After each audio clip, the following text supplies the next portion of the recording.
Queridos irmãos, bom dia a todos. Que a graça do nosso Senhor esteja sempre nos sustentando. Amém? Vamos abrir a nossa Bíblia em Êxodo, capítulo 6, do verso 1 até o verso 8. Diz assim o texto sagrado: Falou mais Deus a Moisés e lhe disse: Eu sou o Senhor. Apareci a Abraão, a Isaque e a Jacó como Deus Todo-Poderoso, mas pelo meu nome, o Senhor, não lhes fui conhecido. Também estabeleci a minha aliança com eles, para dar-lhes a terra de Canaã, a terra em que habitaram como peregrinos.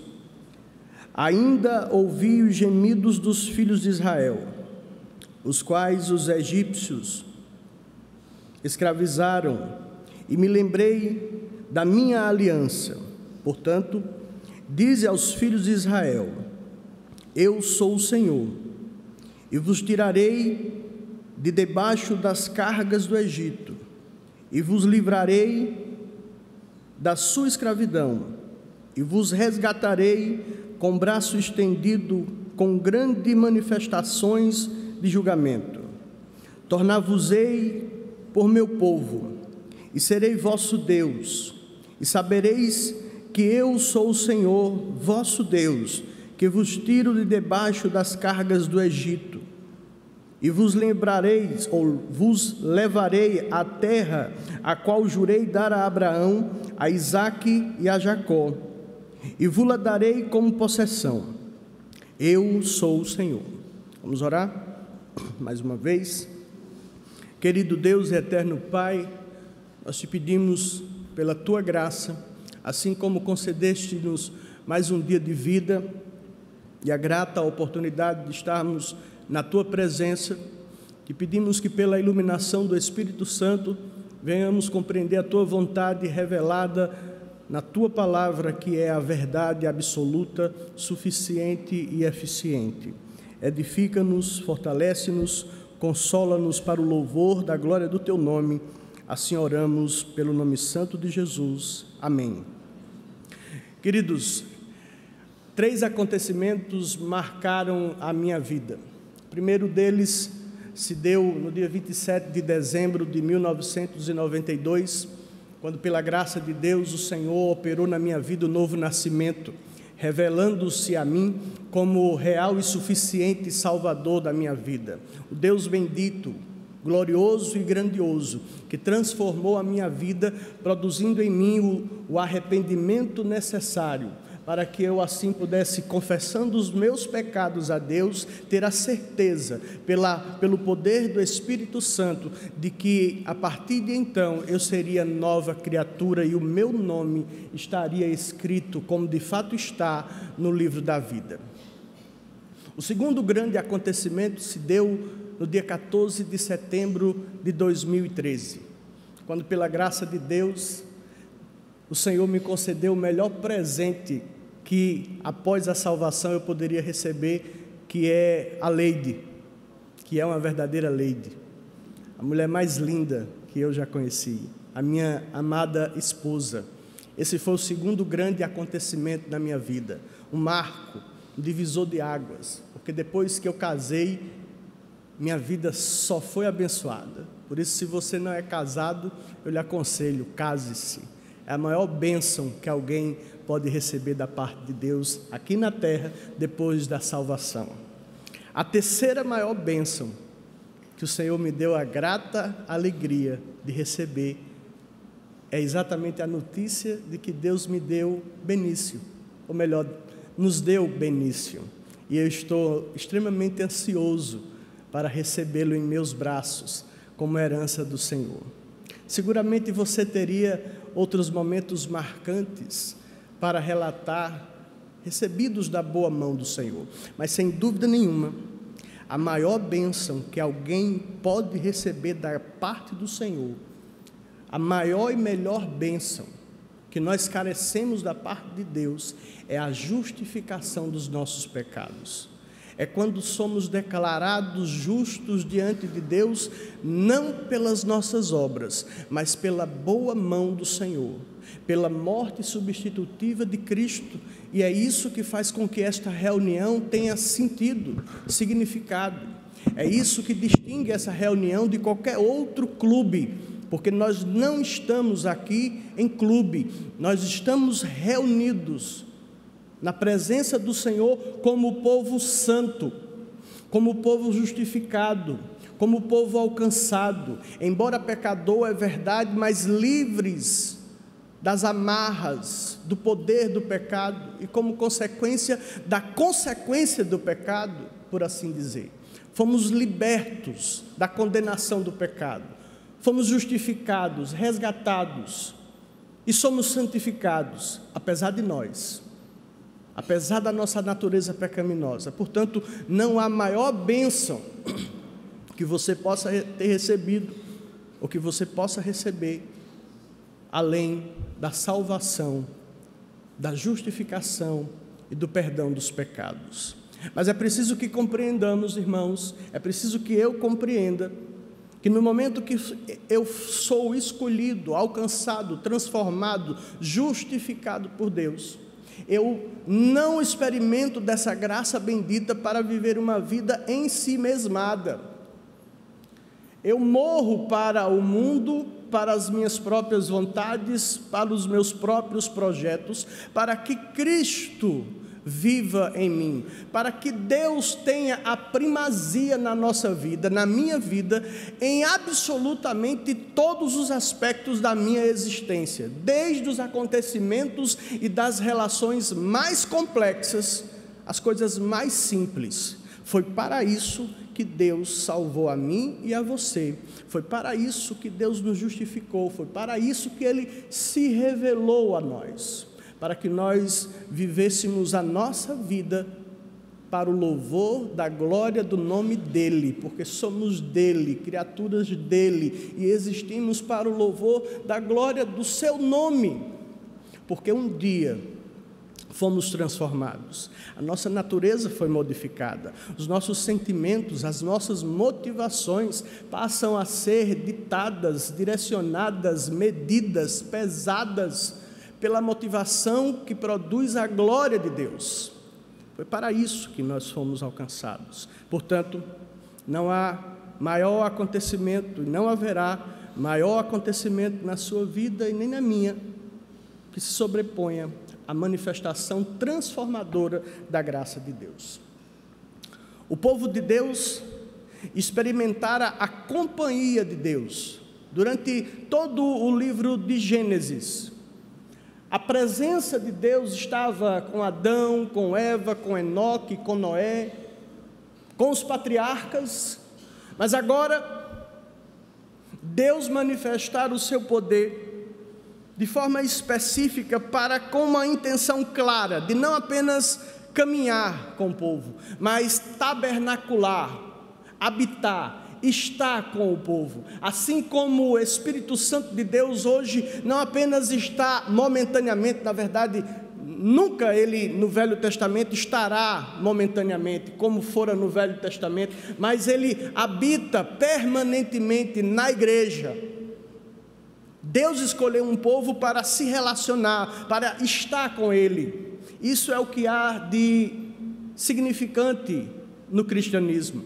Porque o nosso Deus, apesar de ser infinito em todo o seu ser, bondade, natureza, poder, glória, de não precisar de absolutamente nada, porque dele é todas as coisas, são todas as coisas, ele é o criador, o sustentador absoluto de todas as coisas, e que portanto não precisa, não carece de absolutamente nenhum afago, nenhum sinal de adoração que eu possa dar e você possa dar a ele. Deus, ele não se sente solitário, melancólico, quando muitas vezes eu e você nos sentimos. Deus, ele é satisfeito pelo seu próprio ser, ele não precisa de nada, mas quando ele se revela a nós, ele nos dá a alegria bendita, o privilégio, a graça de conhecê-lo, e conhecendo-o, ter um relacionamento pessoal, profundo, íntimo, transformador, modificador, que nenhum outro homem, nem o conhecimento que o homem pode alcançar, pode explicar, senão as Sagradas Escrituras. O livro de Êxodo, ele nos seus 40 capítulos, ele está dividido em alguns blocos, pelo menos 3 blocos dividem ou nos facilitam a compreensão do livro de Êxodo. 3 blocos. O primeiro deles está exatamente do capítulo 1 até o capítulo 18, quando o texto quer nos trazer a ação de Deus libertadora. Deus redimindo o seu povo, libertando-o das amarras do Egito. Quando o povo ali via a sua liberdade tolhida e vivia absolutamente para os mandos e os comandos do Egito, um povo que já estava seco, indiferente, apático, não esperançoso e, portanto, não vivendo mais seguro nas promessas de Deus.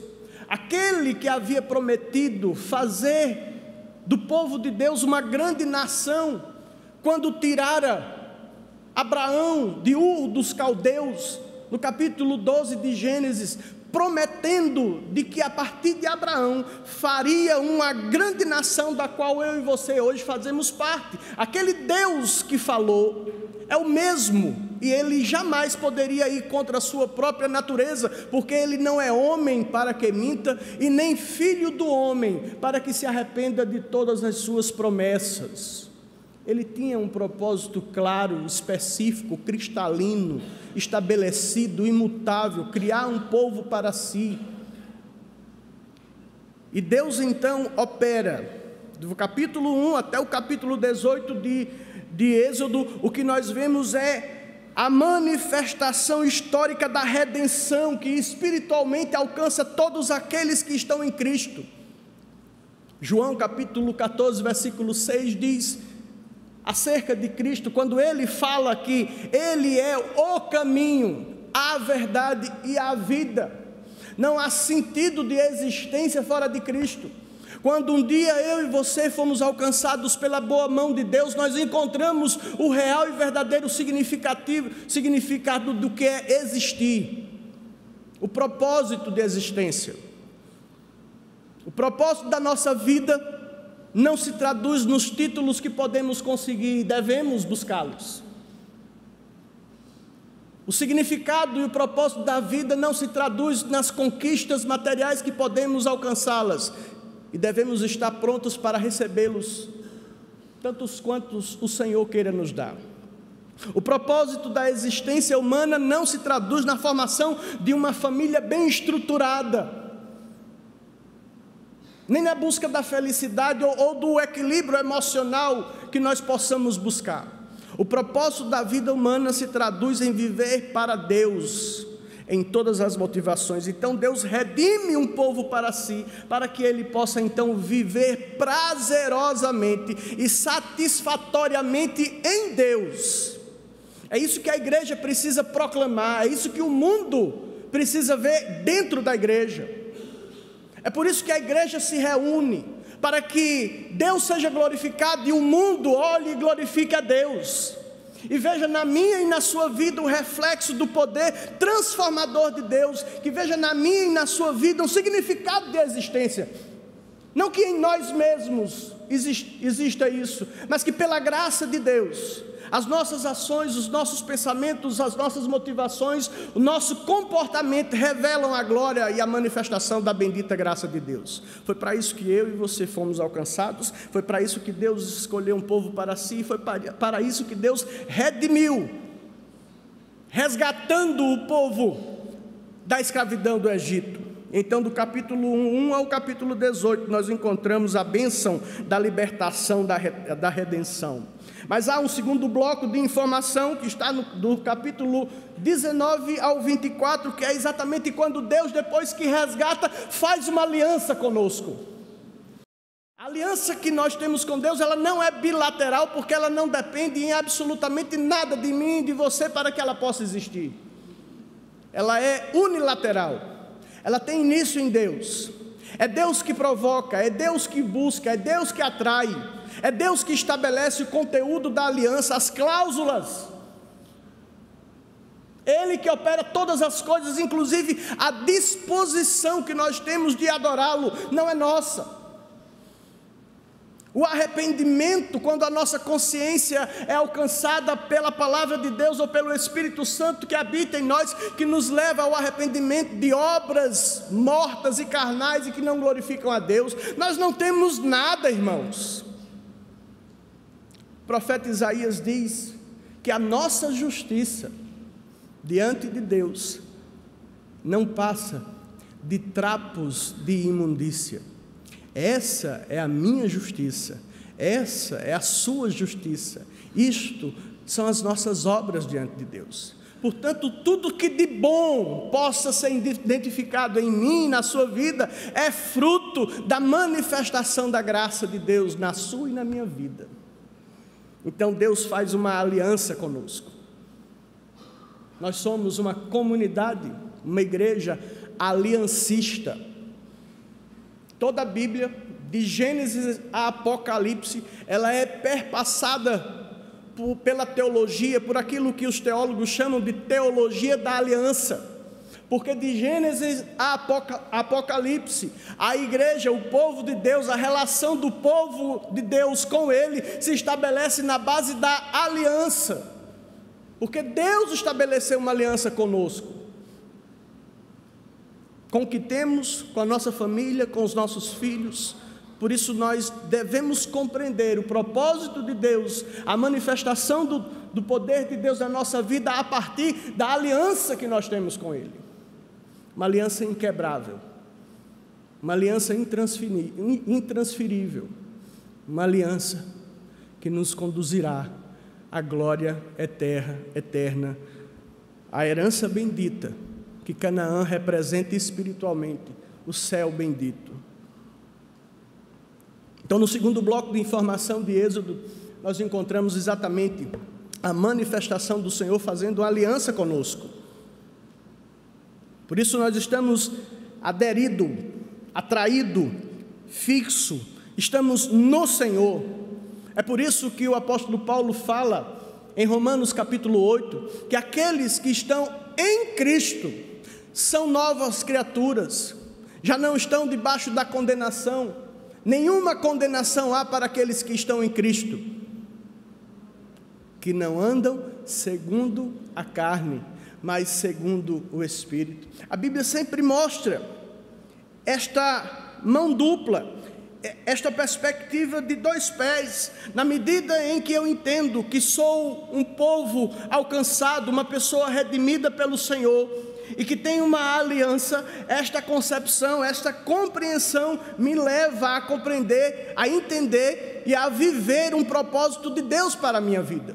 Este é o segundo, ou melhor, este é o terceiro bloco de informação que Êxodo fala, que está exatamente do capítulo 25 a 40. Nós encontramos Deus direcionando o povo, mostrando para ele que Deus redimiu e que Deus fez uma aliança com aquele povo, para que aquele povo compreendesse que o propósito de Deus na vida dele, assim como o propósito de Deus na minha e na sua vida, é que nós vivamos uma vida de adoração, é que nós vivamos para o Senhor, é que as nossas motivações estejam todas fundamentadas, direcionadas para um único alvo, o objeto, o anseio, a necessidade, a fome, a comida, a bebida que nós temos que ter, que buscar, é viver para a glória de Deus. O nosso padrão, que não é Adão, mas Cristo, o segundo Adão bendito, ele é o modelo quando ele diz: uma comida tenho, que vós não conheceis, a minha comida e a minha bebida consiste em quê, irmãos? Fazer a vontade de meu Pai. O apóstolo Paulo, corroborando, trazendo ênfase à palavra de Cristo, ele diz: quer comais, quer bebais, ou façais qualquer outra coisa, fazei o que, irmãos? Para a glória de Deus.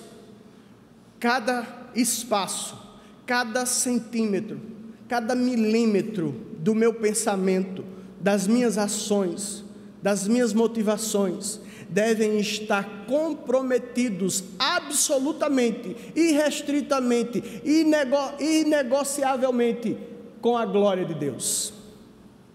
Foi para isso que Ele nos redimiu, foi para isso que Ele fez uma aliança conosco, foi para isso que Ele nos deu o seu Espírito, e é para isso que Ele decide não apenas agora caminhar com o povo, mas habitar com o povo, estar com o povo. Deus então estabelece uma morada para si, e é nesse terceiro bloco de informação, ou nessa terceira coluna de informações que Êxodo tem para nos dar, é que nós queremos refletir esta manhã sobre uma vida de adoração, onde Deus decide habitar.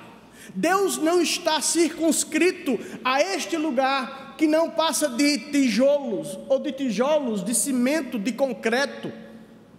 Deus não está aqui, embora este lugar tenha sido reservado para que o povo de Deus se reúna, e nesse aspecto Ele está aqui, porque o povo de Deus está reunido em seu nome, para a glória do seu nome, mas Ele também está em você e com você quando você voltar para casa, quando você estiver fazendo as suas atividades mais corriqueiras e rotineiras da sua vida, Ele estará com você, porque o povo de Deus não é povo de Deus apenas quando está solenemente reunido, como hoje pela manhã e hoje à noite que haveremos de estar pela graça de Deus, mas quando o povo de Deus sai por estas portas para viver a sua vida, a dinâmica da sua existência, cumprindo os compromissos domésticos, familiares, profissionais, financeiros e entre outros.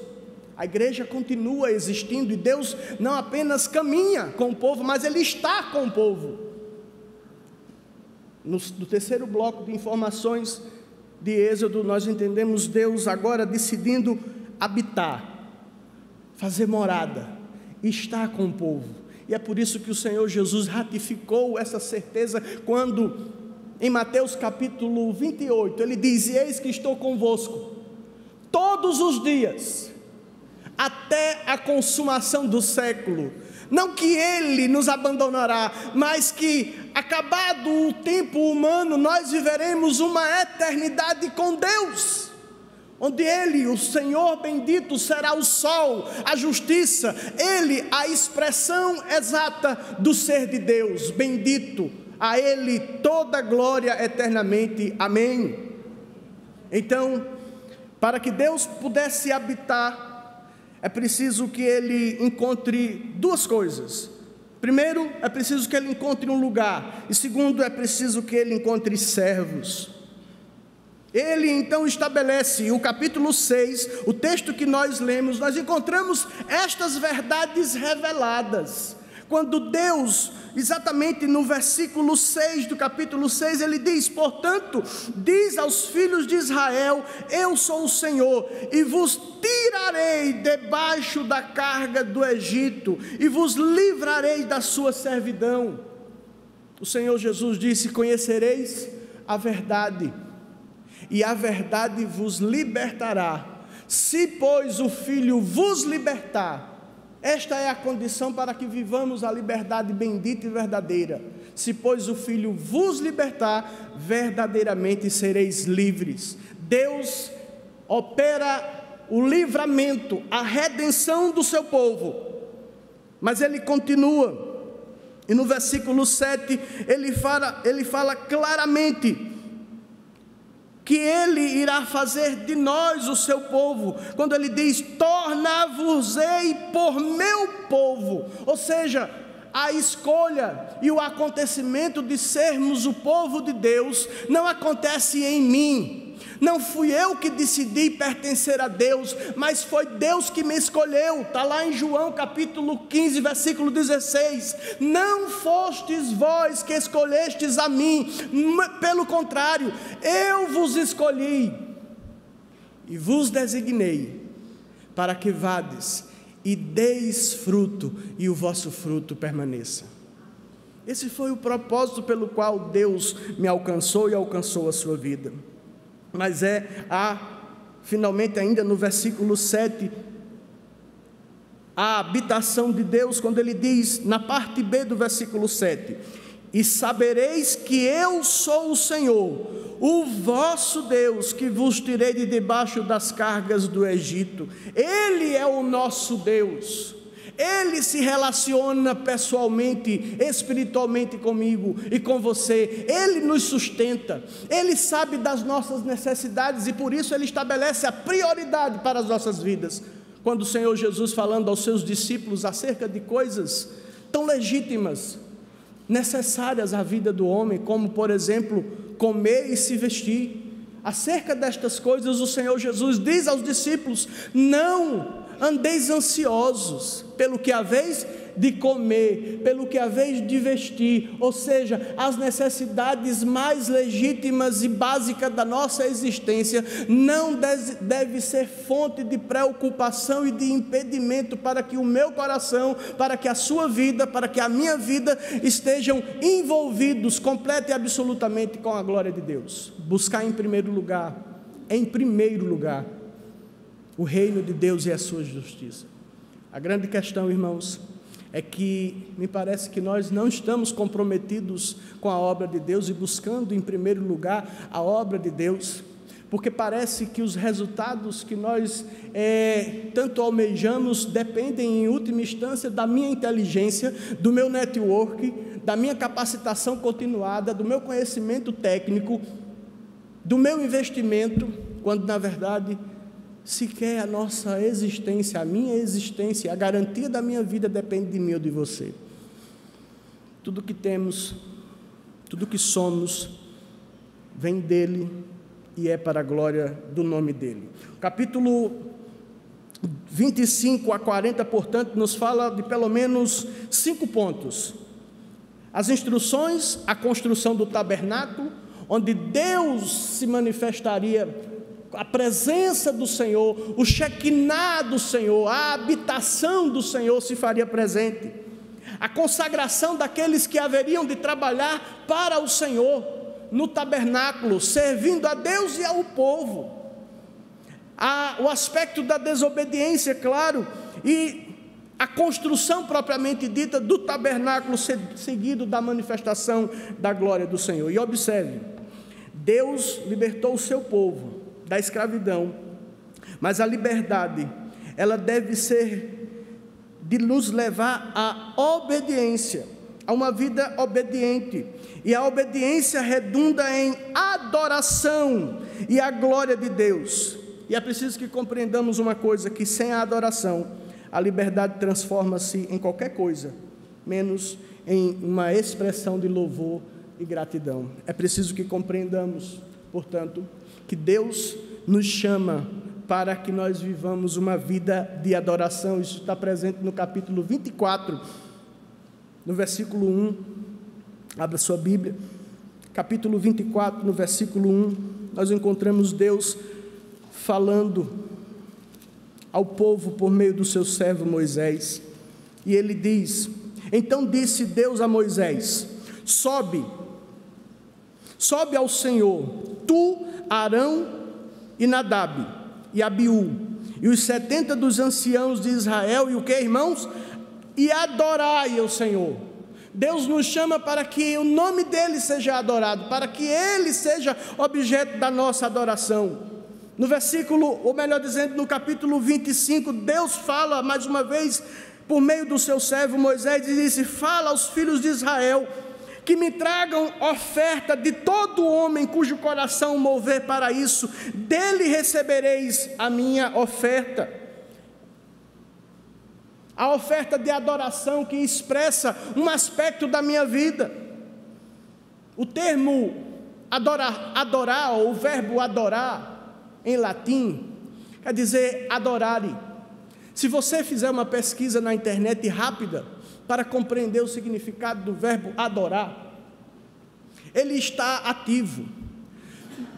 Não há que trazer, não há que se entender o conceito de adoração, porque adoração não é teorização.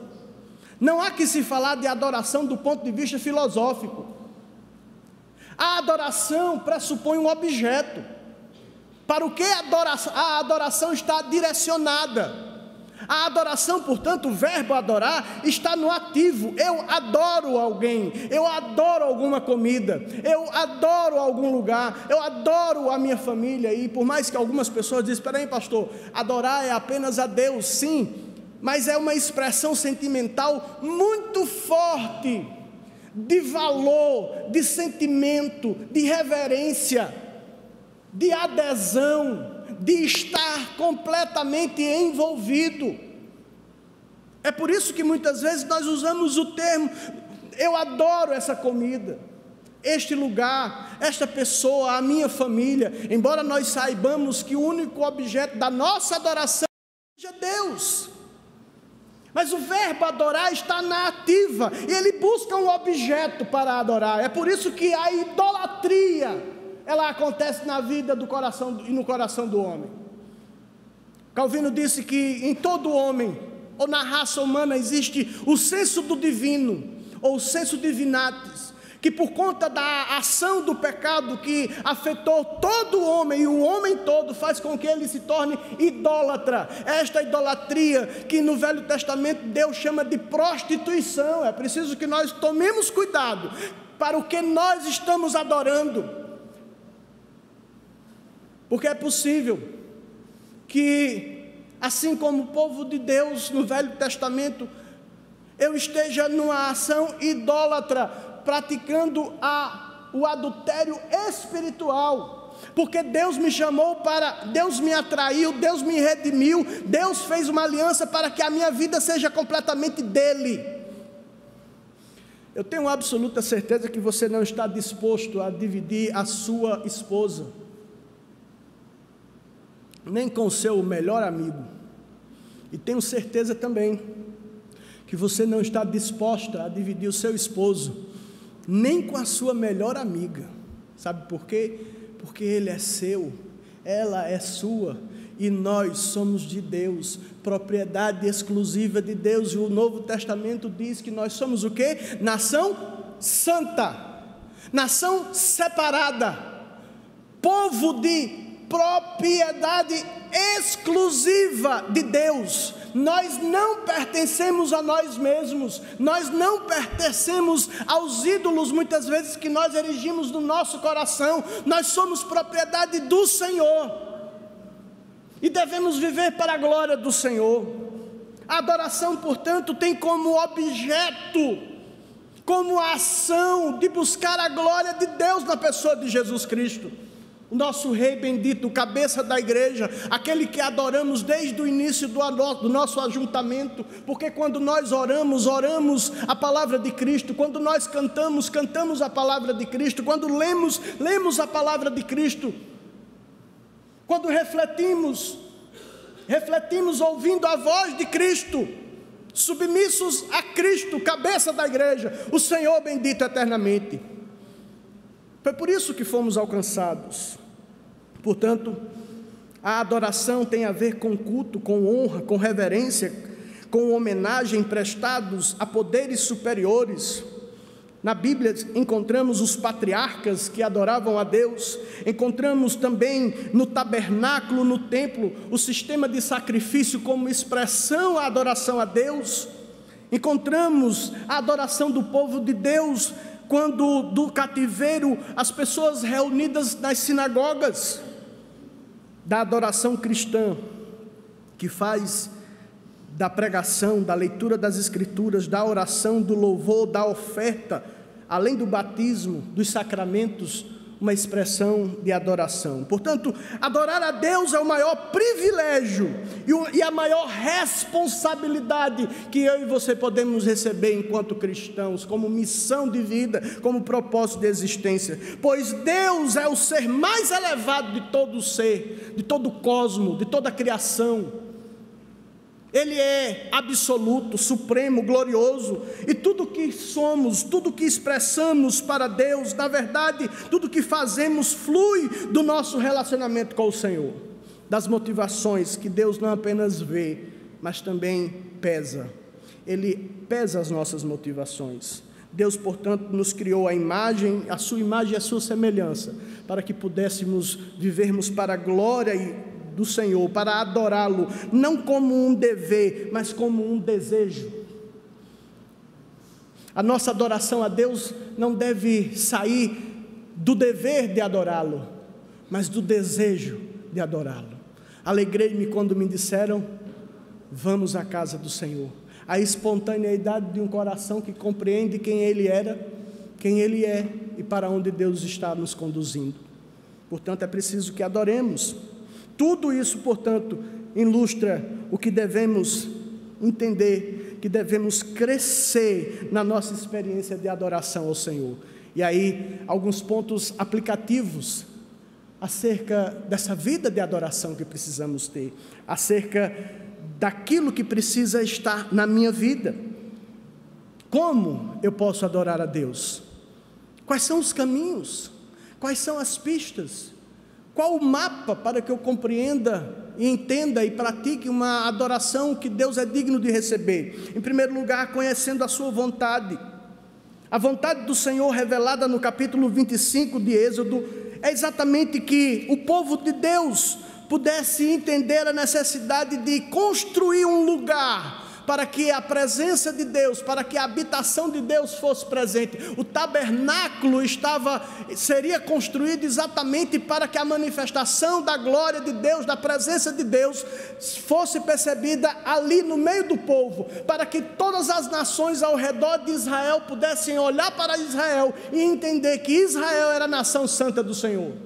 Assim como nós precisamos de um espaço para nos reunir e as pessoas poderem passar e ver assim: ali tem um povo diferente que adora ao Senhor. Mas era preciso construir o tabernáculo. E aqui há, irmãos, a necessidade, portanto, de conhecermos a vontade de Deus. Veja o versículo 9 do capítulo 25, o que o texto diz: segundo tudo o que eu te mostrar, para modelo do tabernáculo e para modelo de todos os seus móveis, assim mesmo os farei, ou o farás, o fareis.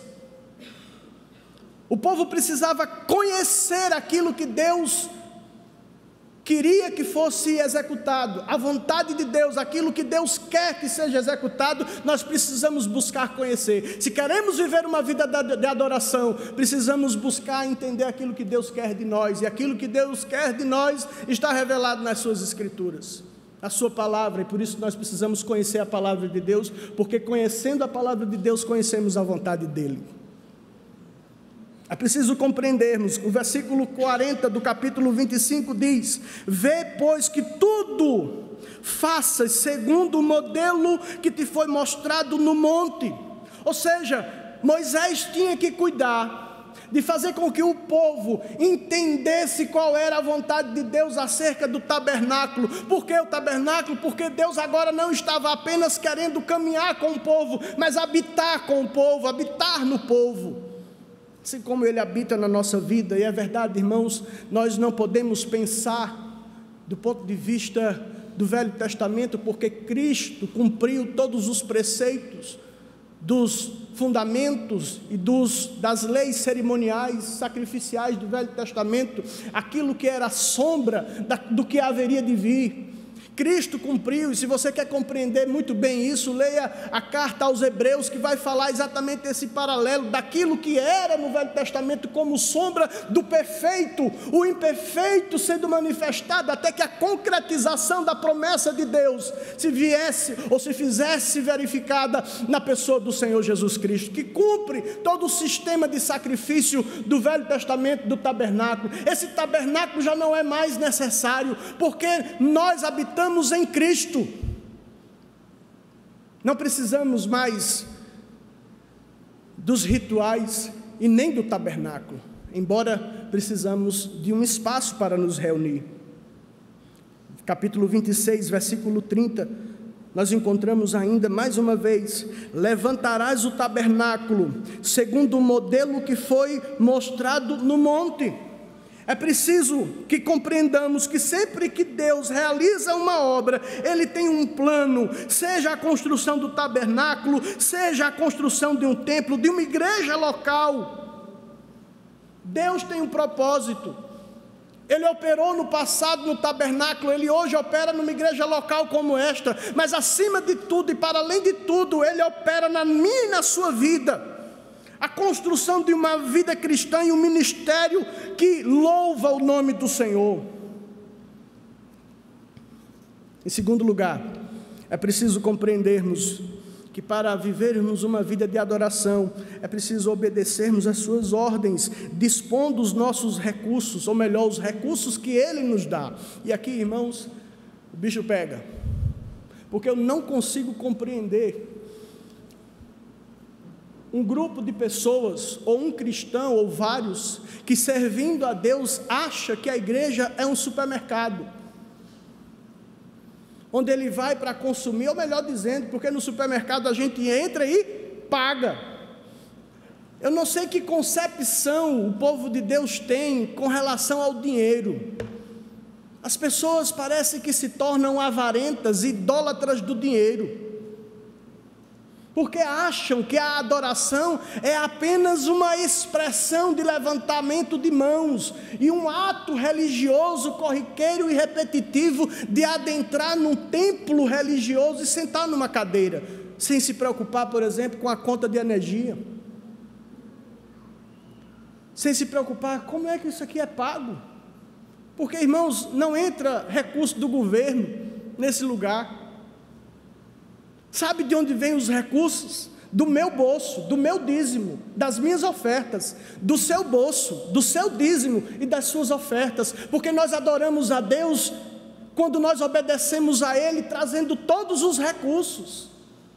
E aí eu acho estranho quando, não apenas aqui, mas em outros lugares, os cristãos entram e saem, usufruem de toda a estrutura, gozam das bênçãos de Deus e não param para pensar e dizer assim: qual é a minha parte? O que Deus quer de mim? O que é que eu posso fazer, não apenas para a manutenção desse lugar, para a ampliação, para o fortalecimento desse lugar? As pessoas estão indiferentes, irmãos, talvez porque no coração, muitas vezes, dessas pessoas, a idolatria do dinheiro, o materialismo impera, e essas pessoas não compreendem o propósito de Deus, que nós adoramos a Ele com uma vida de obediência, com os nossos recursos, com tudo que Ele nos dá. Certa feita, não foi nessa igreja, mas uma irmã procurou minha esposa, porque ela tinha uma causa na justiça, de uma cifra muito interessante, e saiu, e ela estava muito contente, e eu lembro que ela frequentava o culto de oração, e sempre ela pedia por esta causa, e Deus a abençoou. E aí ela procurou minha esposa e disse assim: irmã, mas é 10% mesmo, é? Irmãos, nós somos tão mesquinhos, nós somos tão ingratos. Naturalmente aquela irmã fez as contas e viu que a expressão de 10% daquilo que ela havia recebido era um valor significativo. E será que a igreja de fato precisa desses 10%? Quando na verdade ela demonstra ali um total e absoluto falta de entendimento.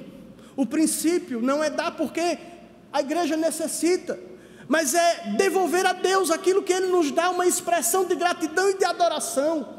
Nós precisamos, irmãos, entender que tudo, absolutamente tudo que nós temos não é nosso, é de Deus. E se você, saiba de uma coisa, se você não consegue viver com 90%, não vai ser os 100% que vai ser a salvação da sua vida, mas é o Senhor, porque dinheiro nunca foi problema. O problema é crer, exatamente confiar que Deus supre todas as nossas necessidades, e entender como a viúva pobre compreendeu, e depositar ali toda a sua confiança, não no volume, mas naquilo que representa o seu coração. Eu tenho percebido que a igreja está cheia de pessoas ingratas, porque não compreendem que estas pessoas que foram resgatadas, que estas pessoas com as quais Deus tem uma aliança, são pessoas que Deus quer usar, não apenas os recursos, mas também o seu talento, o seu tempo. Deus quer usar a sua vida, e é isso que acontece aqui. quando no versículo 1 do capítulo 25, nós encontramos, fala aos filhos de Israel que me tragam oferta de todos os homens cujo coração o mover para isso, dele recebereis a minha oferta. Ou seja, é Deus que traz os recursos por intermédio da minha vida e da sua vida. Seja instrumento nas mãos de Deus, tenha prazer em servir a Deus com o seu dinheiro. Não seja idólatra, não seja carnal, não seja mundano, não seja gentil, não tenha o comportamento que as pessoas que não conhecem a Deus, e porque não conhecem a Deus, não usufruem da aliança que têm com Deus, mas eu e você, sim. Cuidado, para que nós não estejamos colocando o nosso coração em terreno, em areia movediça, e não depositando a nossa confiança em Deus, que no passado era conhecido como Jeová Jireh, mas que ainda hoje opera a provisão de todas as coisas que eu e você precisamos, porque se não for a Ele, jamais haveríamos de ter o que temos. É Ele que nos abençoa, é Ele que nos sustenta, é Ele que nos alimenta, é Ele que nos veste, é Ele que nos dá conforto, é Ele que cuida de nós, é Ele que nos sara, é Ele que nos livra, é Ele que opera todas as coisas na nossa vida. Tudo é dele.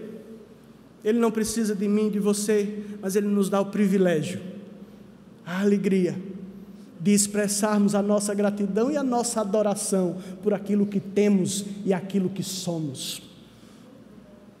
Do versículo 1 ao 9, você pode anotar, e eu tenho que terminar, porque senão o coordenador da escola bíblica vai brigar comigo. Mas você pode anotar no versículo 1 ao versículo 9 do capítulo 25, capítulo 30, versículo 11 a 16, capítulo 35, versículo 4, nós encontramos exatamente os imperativos, os princípios que impulsionam o povo a obedecer, dispondo os recursos que do próprio Deus estabeleceu, concedendo ao seu povo. Veja o versículo 4 do 35, olha o que o texto diz: tomai do que tendes uma oferta para o Senhor, cada um de coração disposto, voluntariamente, e trará oferta ao Senhor, ouro, prata e bronze. Irmãos, sabe quanto foi usado de ouro e de prata na construção do tabernáculo? Mais de 1 tonelada de ouro, mais de 1 tonelada de ouro, mais de 2 toneladas de prata. Os móveis, todo o detalhe daquilo que Deus havia dito que deveria ser feito, foi feito. O povo colocou os seus brincos, as suas pulseiras, os seus colares, os seus recursos, eles entregaram tudo o que tinham. Nós não somos uma igreja da teologia da prosperidade, da teologia nefasta, herética, antibíblica. Nós não prometemos cura nem prosperidade, mas nós pregamos um Deus que tem uma aliança com o seu povo, que abençoou o seu povo, que redimiu o seu povo, que supre o seu povo, e como expressão de oferta, de gratidão e adoração, nós oferecemos a Deus não apenas o que temos, mas o que somos, para a glória do seu nome. Nós não fazemos para receber, nós fazemos porque já recebemos. Ele já nos deu todas as coisas, Ele é quem cuida de nós. Deus advertiu Moisés que se fizesse tudo de acordo com os seus planos. Veja o versículo 16 do capítulo 30, olha o que o texto diz. O versículo 16 diz: tomarás o dinheiro das expiações dos filhos de Israel e o darás ao serviço da tenda da congregação, e será para a memória dos filhos de Israel diante do Senhor, para fazeres expiação pela vossa alma. Versículo 9 do capítulo 25 diz assim: segundo tudo o que o Senhor ordenou, deveria ser feito.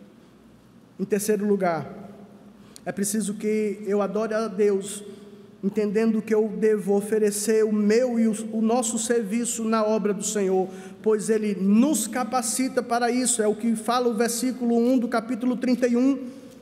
quando ele disse mais ao Senhor, a Moisés: eis que chamei pelo nome Bezaleel, filho de Uri, filho de Ur, da tribo de Judá, e o enchi do Espírito de Deus, de habilidade, de inteligência e de conhecimento em todo artifício, para elaborar desenhos e trabalhar em ouro, em prata e em bronze, para lapidação de pedras e engaste, para entânio de madeira, para toda sorte de lavores. Eis que lhe dei, versículo 4, te dei por companheiro ao Eliabe, filho de Aizamaque, da tribo de Dan, e dei habilidade a todos os homens hábeis para que me façam tudo o que tenho ordenado. Sabe, você é inteligente? E eu acredito que é. Sabe quem lhe deu a sua inteligência? Deus. Você tem conhecimento técnico? E eu acredito que tem, e você deve ser um excelente em tudo que você faz. Sabe quem lhe deu conhecimento? Deus. Sabe quem lhe capacitou? Deus. Sabe quem cuida de você? Deus. Sabe para quê? Para servir a Deus. Se você é médico, se você é advogado, se você é engenheiro, seja o que você for, de forma excelente, como eu sei que você é, sabe quem lhe deu essa capacidade? Deus. Sabe para quê? Para que você apresente diante de Deus. Há pessoas que dizem o seguinte: eu sou muito tímido. Sabe, você não precisa deixar de ser tímido, mas sendo tímido do jeito que você é, sirva a Deus. Entenda que você seja extrovertido ou introvertido, expansivo ou não, todos nós, como diz o hino, não há inúteis na casa do Pai. Nós somos chamados para o adorar, oferecendo a Ele a nossa vida como oferta, vivendo para Ele, colocando diante dEle todas as coisas.